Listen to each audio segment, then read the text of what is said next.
দুপুরে আমার জামাইকে জিজ্ঞেস করছি কি খাইবা রাতে, সে বলছে মুড়ি খাবে। মাঝে মাঝে হেলদি মাঝখানে আমরা আনহেলদিও খেয়ে ফেলি, তার জন্য হচ্ছে আমি আমাদের বাংলাদেশি ছোলাটা ছিল না, এখানকার যে ক্যান ছোলা সেটাকে একটু বাগার দিয়ে নিছি, কারণ 9:30 বেজে গেছে, রাত 9:30টায় ঠান্ডার মধ্যে এই প্রস্তুতি নিচ্ছি।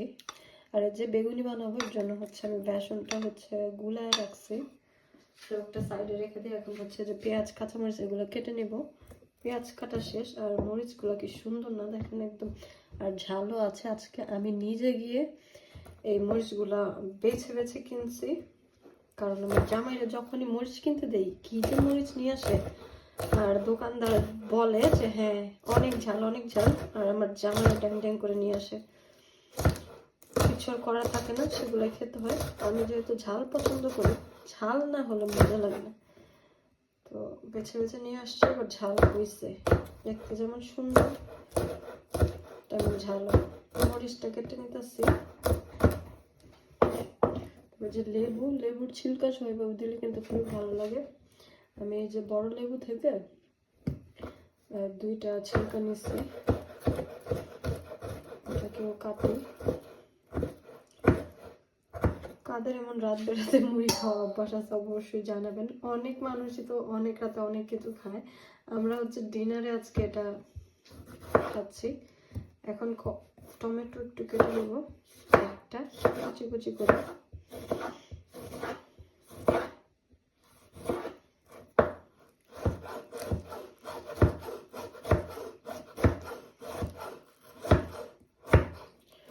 আমার আবার একদম স্বাদ পদ, মানে সব কিছু টমেটো শসা কাঁচামরিচ না হলে মুড়ি খেতে ভালো লাগে না। বাকি আছে ধনিয়া পাতা আর হচ্ছে শসা একটু কেটে নেব। অনেকেই হচ্ছে শসা পছন্দ করে না, আমি যখন আমার শ্বশুর বাড়িতে প্রথম গেলাম তারা হচ্ছে মুড়িতে শসা খায় না, কিন্তু আমার খুব পছন্দ। আমার আবার না হলে একদম ভালো লাগে না।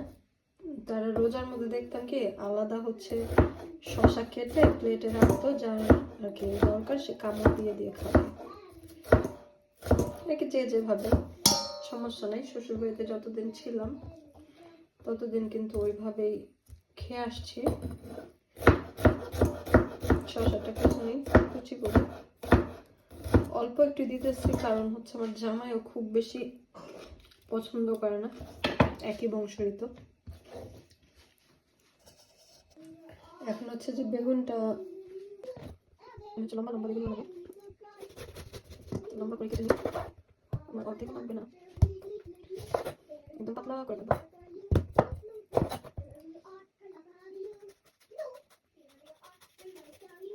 এখন হচ্ছে একদম ট্রাই করতেছি পাতলা করে কাটার। বেগুনি যত লম্বা হয় ভালো লাগে, এমন করে কেটে নিব, তারপর ভাজবো। কেটে নিই পুরো বেগুনটা আমি। কয় পর্ব দেখছিলাম? রাখো মুড়ি রাখো, আসে নাই মনে হয় এখনো।